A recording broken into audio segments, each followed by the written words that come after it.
Hi అండి, welcome to Karthika foods. ఈరోజు మనం రెస్టారెంట్ స్టైల్లో అదిరిపోయే టేస్ట్తో మష్రూమ్ కర్రీ ఎలా ప్రిపేర్ చేసుకోవాలో చూసేద్దామండి. ఇది చపాతీలోకి రోటీలోకి అయితే చాలా టేస్ట్గా ఉంటుంది. రైస్లో కన్నా చపాతీలోకి అయితే చాలా బాగుంటుంది. మరి మనం ఆ కర్రీ ఎలా ప్రిపేర్ చేసుకోవాలో ఇంకా లేట్ చేయకుండా వీడియోలోకి వెళ్ళిపోదాం.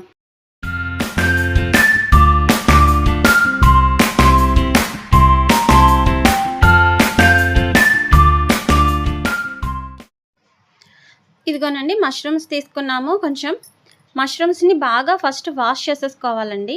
వాష్ చేసుకున్న తర్వాత మనం ఖచ్చితంగా వీటికి పైన పీల్ వస్తుంది. ఆ పీల్ జాగ్రత్తగా తీసేసుకోవాలన్నమాట. తీయకుండానే మనం కట్ చేసేసుకుంటే అస్సలు కూర బాగోదు. అందుకని మనం పీల్ బాగా తీసుకొని పెట్టుకోవాలన్నమాట. ఇప్పుడు చూడండి, ఇప్పుడు ఇందాక మష్రూమ్కి ఇప్పటికి తేడా కొంచెం వైట్గా వచ్చేసింది కదా. ఇప్పుడు చూడండి ఎంత పీల్ బయటకు వచ్చిందో మీకు చూపిస్తాను చూడండి. అదంతా మనం తీయకపోయి ఉంటే కనుక కర్రీలోకే వెళ్ళిపోనమాట. చూసారా ఎంత డస్ట్ అనమాట. సో ఇలా మనం పీల్ తీసేసుకున్న తర్వాతనే మనం ముక్కలుగా కట్ చేసుకుని ఇలాగా కొంచెం సాల్ట్ కలిపిన వాటర్లో ముంచేసి కొంచెం ఒక 5 మినిట్స్ అట్టే పెట్టాను అనమాట. దీని తర్వాత ఇంకా మనం ప్యాన్ పెట్టేసుకుని ఆయిల్ వేసేసుకుందాము. ఆయిల్ హీట్ అయిన తర్వాత ముందుగా మనం ఏం చేస్తామంటే ఈ ముక్కల్ని ఒక 2 మినిట్స్ కొంచెం ఫ్రై చేసుకోవాలన్నమాట. ఫ్రై చేసుకున్న దానికి అలాగే వేసేసిన దానికి కొంచెం తేడా ఉంటుంది. జస్ట్ ఒక 2 మినిట్స్ ఫ్రై చేసుకుంటే చాలా టేస్ట్ వస్తుందన్నమాట కర్రీలో. మనం పన్నీర్కి కూడా అలాగే కొంచెం ఫస్ట్ ఫ్రై చేసుకున్న తర్వాత వేసుకుంటాం కదా, అలాగే ఇక్కడ మష్రూమ్కి కూడా కొంచెం ఫ్రై చేసుకుని ఒక 2 మినిట్స్ దాని తర్వాత వీటిని వేరే దాంట్లోకి తీసేసుకుంటాం అన్నమాట.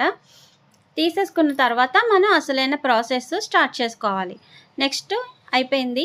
ఇప్పుడు ఆయిల్లోకి చిన్న బిర్యానీ ఆకు, చిన్న దాల్చిన చెక్క, ఇంకా 2 లవంగాలు, ఇంకా 2 యాలకులు వేసుకుంటున్నాం అన్నమాట. ఇవి కొంచెం ఫ్రై చేసుకోండి.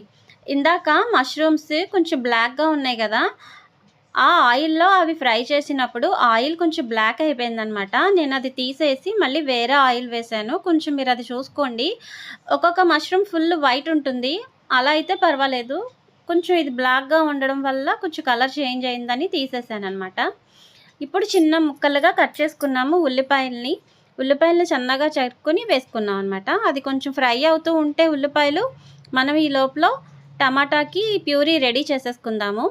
టమాటాలు ఒక పెద్దవి 2 కట్ చేసుకున్నాను. ఇంకా అల్లం వేసాను. ఇంకా ఒక 5-6 వెల్లుల్లి రెమ్మలు వేసాను. కర్రీ టేస్ట్ రావడానికి ఒక 10-12 జీడిపప్పులు వేసాను అనమాట. వేసిన తర్వాత మనం ఇలాగా పేస్ట్ లాగా గ్రైండ్ చేసేసుకోవాలి. ఇది మనం అక్కడ ఉల్లిపాయలు కొంచెం మగ్గిపోయిన తర్వాత దాంట్లోకి ఇది వేసేసుకోవడమే. వేసుకున్న తర్వాత కొంచెం బాగా కలపాలండి.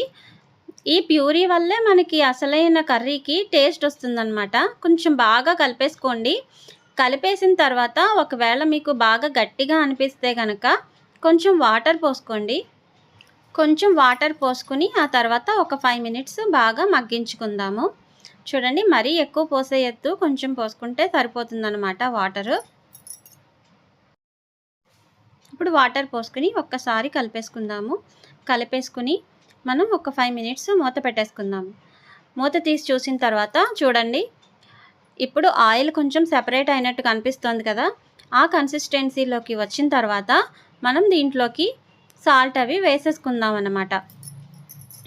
ఇప్పుడు దీంట్లో మనం వేయాల్సినవి సాల్ట్, మీ టేస్ట్కి సరిపడా సాల్ట్ వేసుకోవాలి. నెక్స్ట్ పసుపు, కొంచెం కారం వేసిన తర్వాత ధనియాల పొడి స్కిప్ చేయకండి, చాలా బాగుంటుంది దానివల్ల టేస్ట్.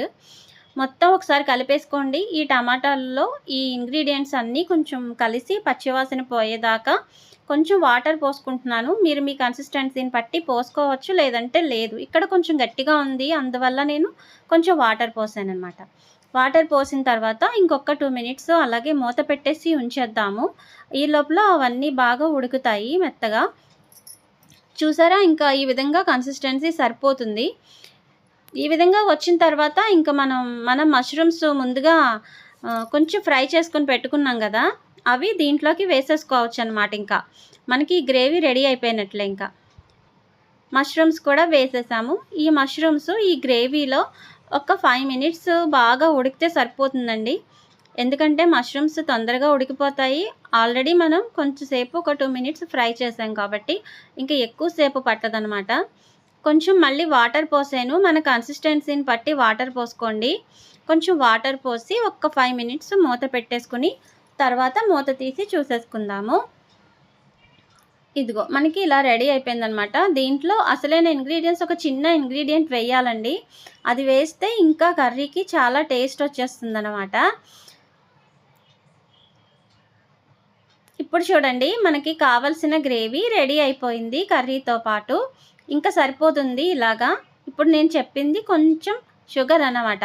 కొంచెం పంచదార వేసుకొని మనం కర్రీని పూర్తి చేసేసినట్లే అనమాట. ఆ పంచదార వల్ల కొంచెం ఎక్స్ట్రా టేస్ట్ యాడ్ అవుతుంది కానీ అది స్వీట్నెస్ కాదు, కొంచెం టేస్ట్ కోసం వేసుకుంటాము. ఇంకా అయిపోయినట్టే, మన కర్రీ రెడీ అయిపోయింది. చూసారా ఈ విధంగా వస్తే సరిపోతుంది. ఇంకా గట్టిగా అయ్యాక మనం తీసుకుంటే మనం తినే టైంకి ఇంకా గట్టిగా అయిపోతుందనమాట. ఇలా ఉన్నప్పుడే మనం తీసేసుకుంటే మనం తినే టైంకి ఇలాగే చాలా టేస్ట్ వచ్చేస్తుంది. చూసారా మనం ఇంకా వేరే బౌల్లోకి షిఫ్ట్ చేసేసాం. మన మష్రూమ్ కర్రీ రెడీ అయిపోయిందండి.